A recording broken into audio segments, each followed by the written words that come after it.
Hamjambo tena wanafunzi, tumekutana katika somo letu la lugha ya Kiswahili na mwalimu wenu ni yule yule kama ilivyo ada na desturi, Konzi Nzaka, na hivi leo tutazungumzia kuhusu kuandika.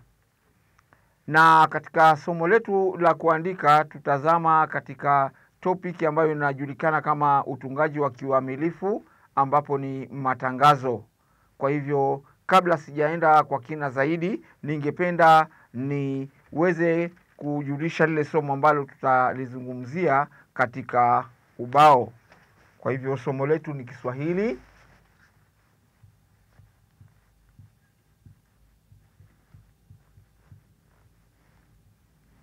Alafu kuandika.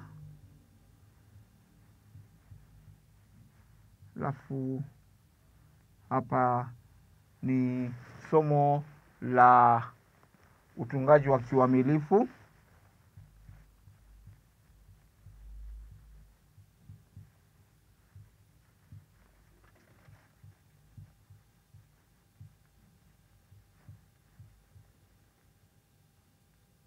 Utungaji wa kiuamilifu.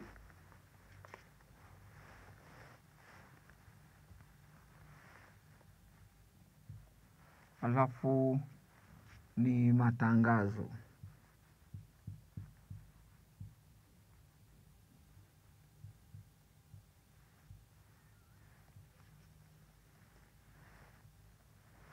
Kwa hivyo hapo mwanafunzi, leo tutazama katika kuandika, na kuandika kwetu kutakwako ni utungaji wa kiuamilifu, na tutazingatia haswa matangazo. Labda umemeza mate ama umesahau kuhusu maana ya kiuamilifu. Kiuamilifu ni hali ya kuandika jambo kulingana na utaratibu wa Kiswahili jinsi ulivyowekwa, kwa sababu kiuamilifu inatokana na neno amilifu, na pia vile vile tunaweza kusema ni ya kitaaluma. Kwa hivyo hapa tutaangalia matangazo. Pengine utaniuliza matangazo ni nini?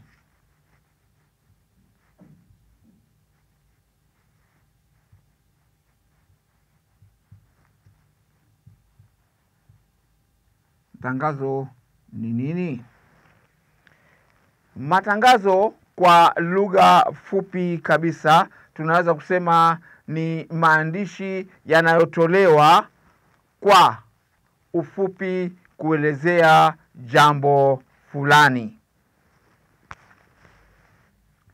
Maandishi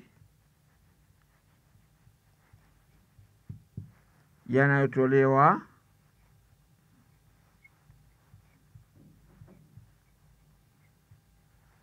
ili kuangazia jambo fulani.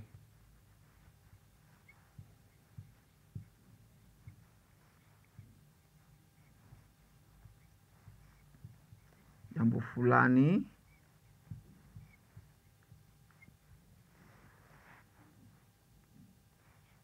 kwa jamii.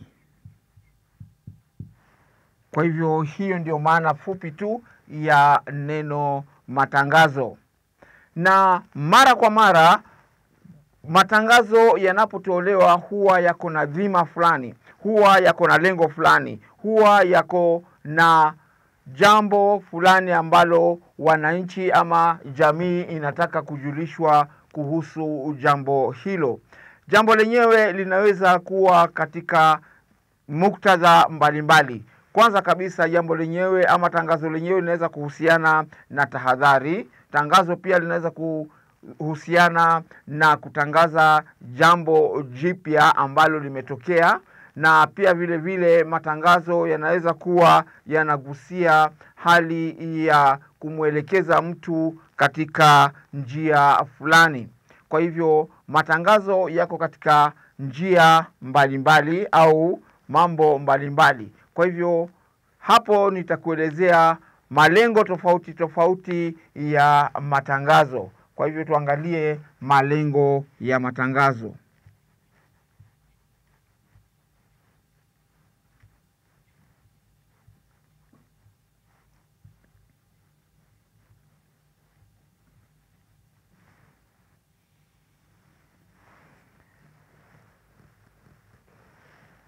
matangazo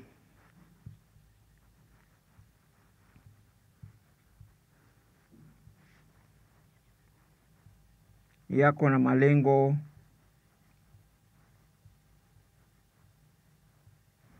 ainati.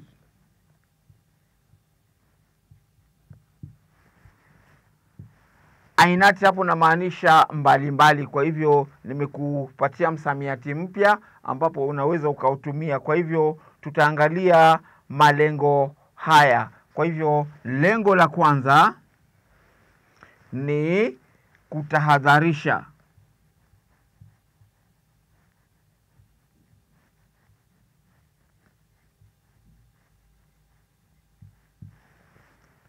Kwa hivyo lengo letu la kwanza katika matangazo ni kutahadharisha.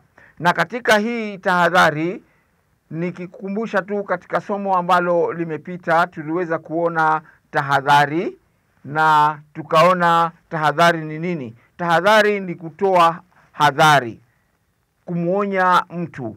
Kwa hivyo katika matangazo yetu unaweza ukaona bango pale limechorwa vizuri na fuvu la kichwa. Halafu katika lile fuvu la kichwa unaona alama imeandikwa hiyo ya kukata. Inamaanisha kwamba hapo mahali ni hatari, kwa sababu baada ya kuona ile picha utaona neno limeandikwa hatari.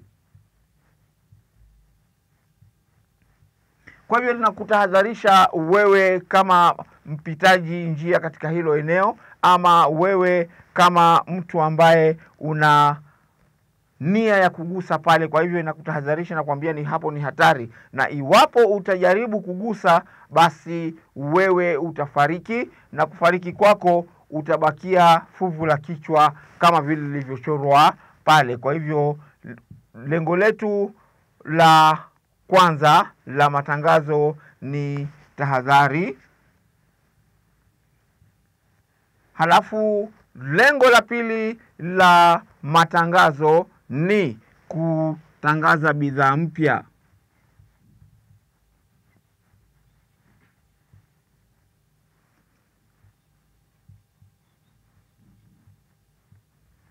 Bidhaa mpya. Mara kwa mara unasikia kwamba matangazo katika vyombo vya habari ama katika maandishi unaambiwa kwamba hapa tuko na bidhaa mpya, redio mpya kutoka Japan ambayo inaitwa Tusonge na Matangazo. Kwa hivyo hiyo ni redio mpya, licha ya kuwa kulikuwa na maredio mengine, lakini hii ni bidhaa mpya ambayo imetoka kutoka katika kiwanda, imetoka sokoni na inahitaji kusambazwa. Kwa hivyo ili kuipatia umaarufu ni lazima utaitangazia pale, aidha kupitia vyombo vya habari ama katika kuchora pale ili watu waweze kujua zaidi. Halafu pia vile vile matumizi ya tatu ni kutoa maelezo.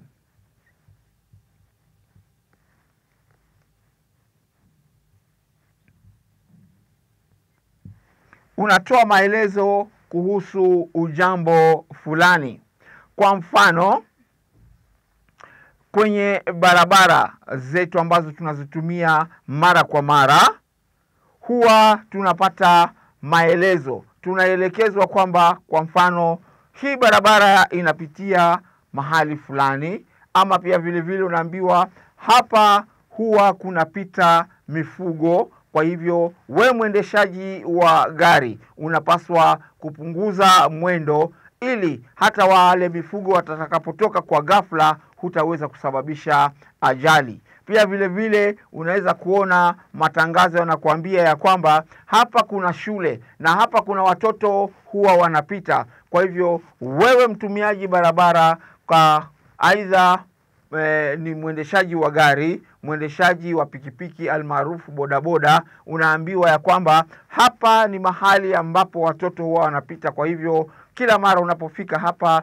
lazima uende kwa mwendo wa taratibu ili usisababishe nini? Usisababishe ajali. Kwa hivyo hayo ni maelezo ambayo tunakutana nayo katika maeneo yetu ya barabara. Halafu pia vile vile huwa yanatumika kutoa taarifa za kibiashara ama kufahamisha kuhusu jambo fulani. Kwa mfano, kumjulisha mtu kuwa kuna bidhaa fulani mpya. Kwa hivyo hapa hakuna tofauti na kutangaza bidhaa mpya. Kwa hivyo hayo ndio matumizi ambayo tunakutana nayo katika matangazo, na utaona matumizi zaidi katika teknolojia yako ama katika tarakilishi lako ama katika tovuti yako wakati utakapo download ama utakapochakaza hii sehemu. Kwa hivyo utaona matumizi zaidi. Kabla sijaweza kukuandikia baadhi tu ya michoro ambayo inapatikana katika hii sehemu ya kiuamilifu matangazo, ningependa kujua kama kuna swali lolote hadi hapo nilipofikia. Basi kama hakuna swali lolote, mimi ningependa tuendelee na hii sehemu. Hapo tumeona malengo. Wacha tuone sifa za matangazo. Sifa za matangazo.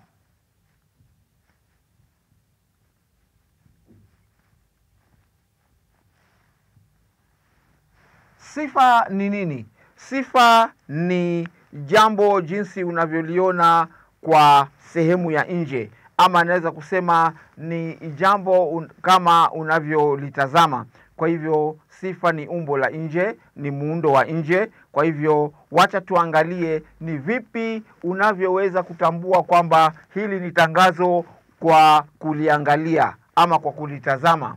Kwa hivyo sifa za matangazo ziko nyingi, lakini hapa nitagusia tu kadhaa ili uweze kuelewa sifa za matangazo zinajitokeza vipi. Sifa ya kwanza ni kwamba matangazo huandikwa kwa herufi kubwa. Huandikwa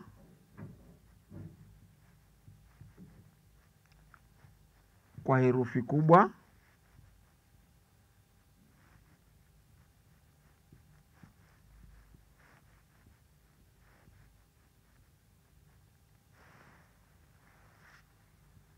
Kubwa na kwa wino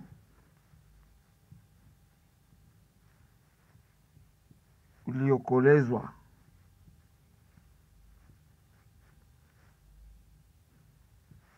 Kwa hivyo matangazo mengi huwa yameandikwa katika herufi kubwa na pia vile vile kwa wino uliokolezwa ama wino mzito.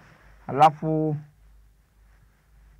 sifa ya pili ya matangazo kwa kawaida huwa inatoa ujumbe,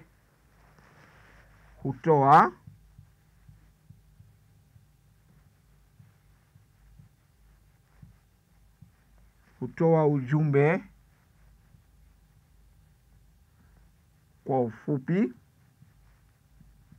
Kwa hivyo hapa maandishi machache huwa yanatumika katika matangazo, kwa sababu yule mpita njia ambaye unataka ajue kuhusu jambo fulani huwa hana muda wa kusoma habari ndefu. Kwa hivyo huwa inaandikwa kwa ufupi ili kumwezesha yule mtu kuweza kuwa na muda wa kusoma haraka haraka akijiendea na shughuli zake. Pia vile vile matangazo yanaweza kuwa maswali mepesi. Huweza kuwa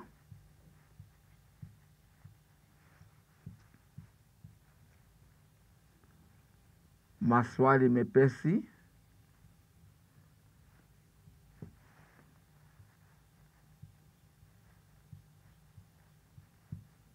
Na maswali haya yanaweza kuwa kama lini, wapi, vipi na kadhalika. Kwa hivyo matangazo pia huweza kuwa katika muundo wa maswali, na maswali mengine yenyewe yanaweza kuwa ni lini, wapi, vipi na kadhalika. Pia vile vile matangazo huwa na sifa kama hali ya kurembesha yale maandishi ambayo unapitisha ule ujumbe. Huweza kuwa na urembeshaji.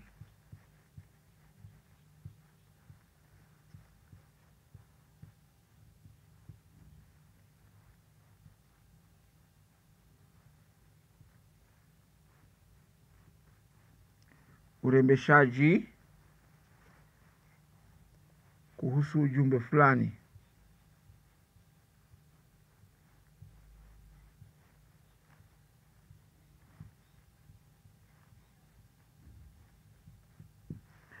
Pia vile vile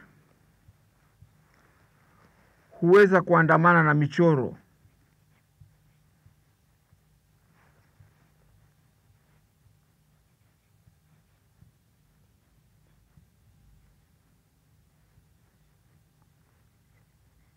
Na mchoro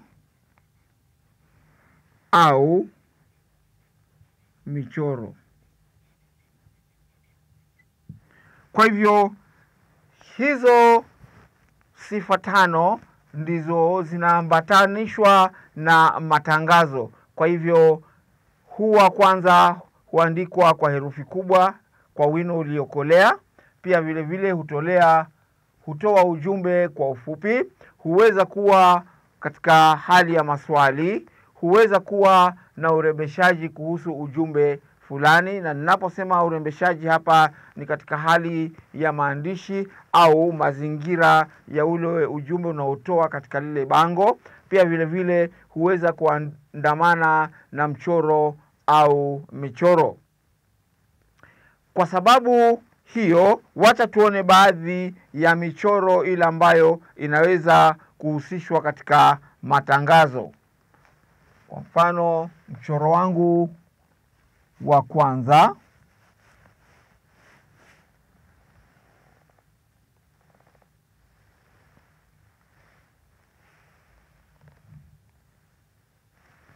unasema jihadhari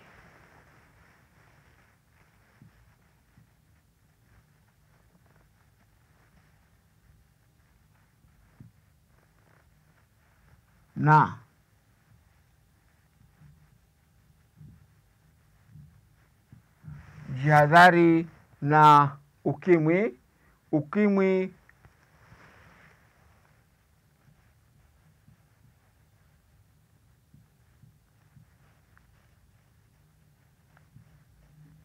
hauna tiba.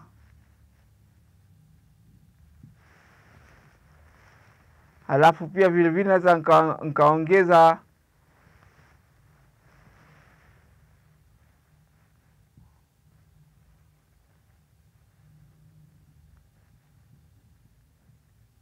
huambukizwa haraka.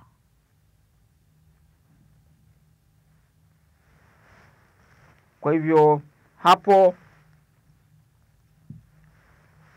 nimeandika mfano wangu wa kwanza. Katika maandishi ya kwanza pale tunaona yako katika maandishi madogo, lakini ukija kwa ule ujumbe ambao ninaozungumzia zaidi ni ukimwi. Kwa hivyo pale na kuandikia jihadhari na ukimwi, hapo nimeandika katika herufi kubwa kukuonyesha kwamba hili ndiyo shina langu la tangazo. Kwa hivyo mfano wangu wa pili ambapo nasema hivi: bei imepunguzwa.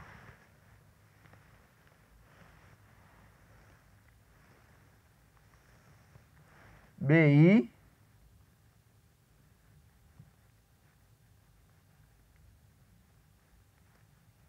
imepunguzwa. Alafu hapa na kuchorea kijiredio.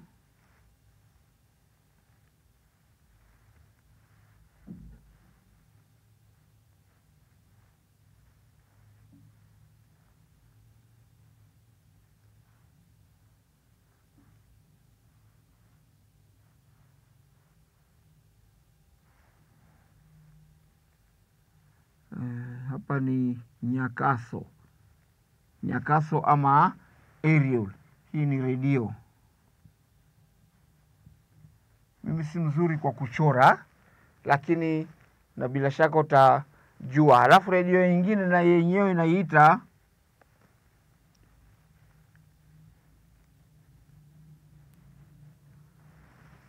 nitumie jina la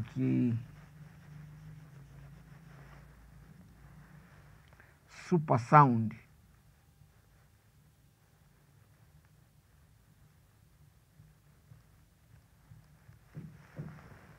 Super sound.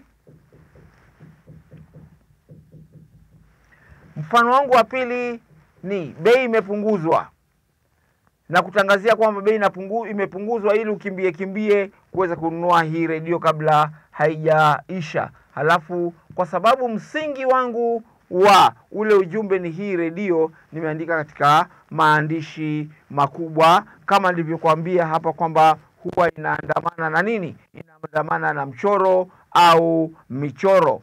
Kwa hivyo wacha tuangalie mfano wangu wa tatu. Mfano wangu wa tatu unasema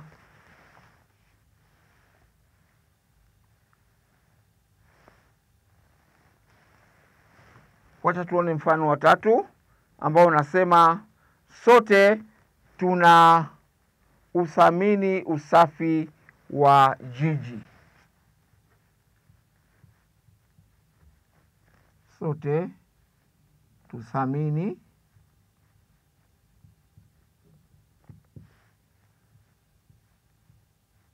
usafi wa jiji. Hayo nimeandika katika herufi ndogo. Tusitupe taka ovyo.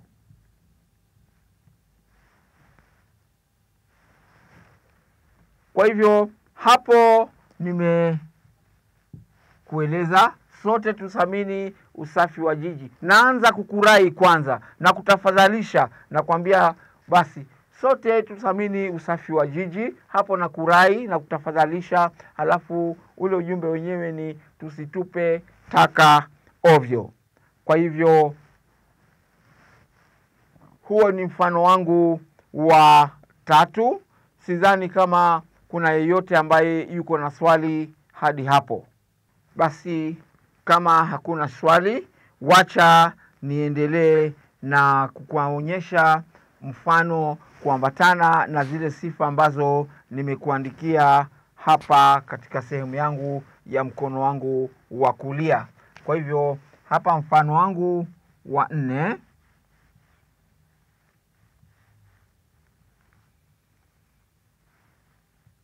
Mfano wangu wa 4. Kwa sababu mimi naenzi lugha ya Kiswahili, wacha nitumie matangazo kuhusu Kiswahili. Hatimaye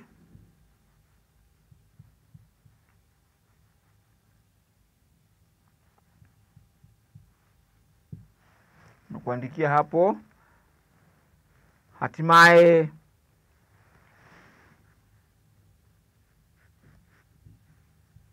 usomaji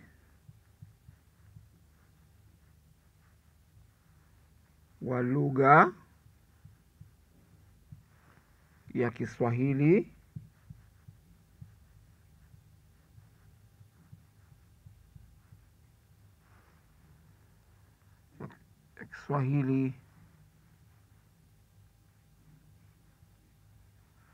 uko imara.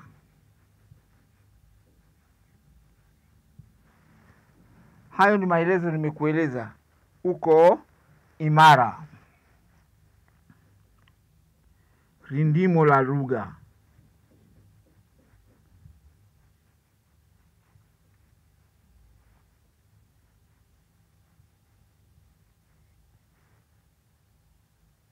Alafu hapa nakuchorea kitabu.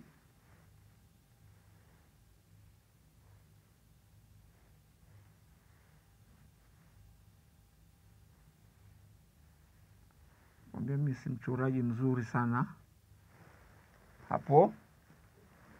Alafu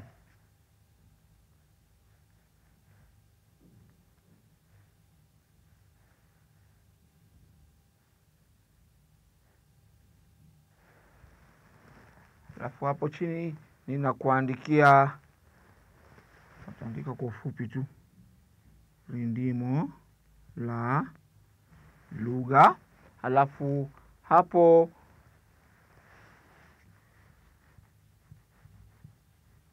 kiko dukani.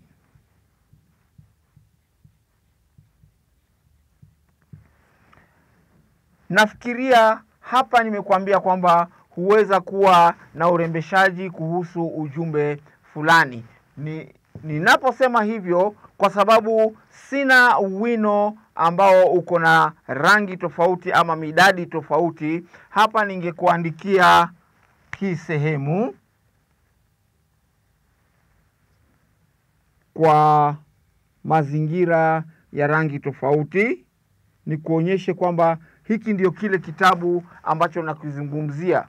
Wacha kwa sababu ya wino, wacha nimekuchorea katika hako kajedwali kadogo kuonyesha kwamba hili ndio jina la hiki kitabu ambacho ni kipya kabisa, kimeingia sokoni. Kwa hivyo utakapoangalia sifa yangu ya aina ya 4 pale, utakuta kwamba ndilo jambo na lizungumzia. Kwa hivyo hiyo mifano yangu 4 katika hali ya michoro ndio inaweza kukuelekeza vizuri kwamba hizo ndio sifa ambazo tunazipata katika matangazo, na huwa kwa kawaida matangazo lazima yawe katika hali ya kuonekana kwa urahisi.